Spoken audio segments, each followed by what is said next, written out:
May Allah subhanahu wa ta'ala clean and purify Masjid al-Aqsa from the filth of the Yahud. May Allah subhanahu wa ta'ala clean Afghanistan and Iraq and all of the lands from the filth of the kafirun. And so Allah subhanahu wa ta'ala manifested through the life of Salahuddin rahimahullah, he manifested the example of Islam. It is hard for us, but we need to go back in history and realize that over 90 years there was no adhan in Jerusalem. There was no Jumu'ah. They used the masjid for their horses and their pigs. Wine was poured in the masjids. So the evil spirit that we see today, it happened before and it will continue to happen until the day of resurrection. What is our response? The response of Salahuddin, who in 1187 took the city and he entered the city on the day of Mi'raj. He entered on the day of Mi'raj in the Jumu'ah, and the Jumu'ah was established, and the Muslims felt the presence of Allah subhanahu wa ta'ala and realized that Nasrullahi is qareeb. The help of Allah is close. It is not far away, but it is for us to repair ourselves. Repair ourselves. Go back to our actions, our own personal actions. And secondly, as Salahuddin rahimahullah did, then work with the faith. What are the lines of our faith? Are we worshiping people?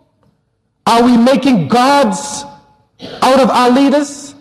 Are we making a god out of the Prophet ﷺ? The Prophet, peace be upon him, on his deathbed, he pulled back the covers and he said, the curse of Allah, la'natullahi al-Yahudi wa Nasara, ittakhadhu qubur anbiya'ihim masajid. The curse of Allah is on the Christians and the Jews who took the graves of their prophets as houses of worship. He said, don't worship me when I go. Don't do to me what they did to Isa alayhi salam. Don't do it to me.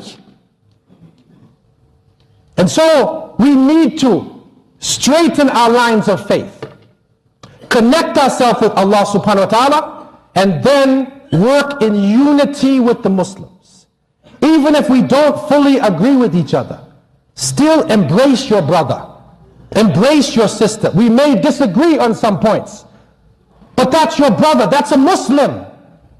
His life, his wealth, it is haram.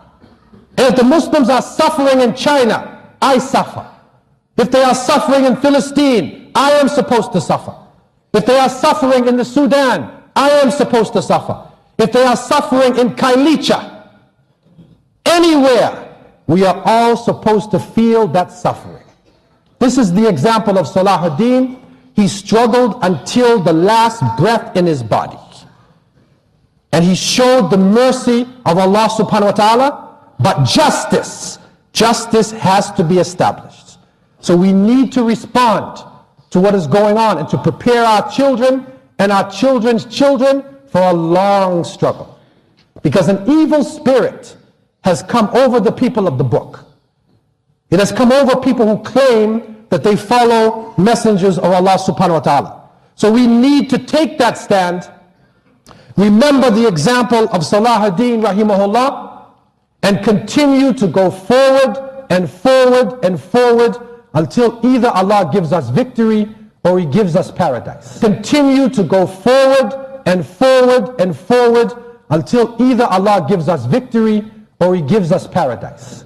May Allah subhanahu wa ta'ala clean and purify Masjid al-Aqsa from the filth of the Yahud.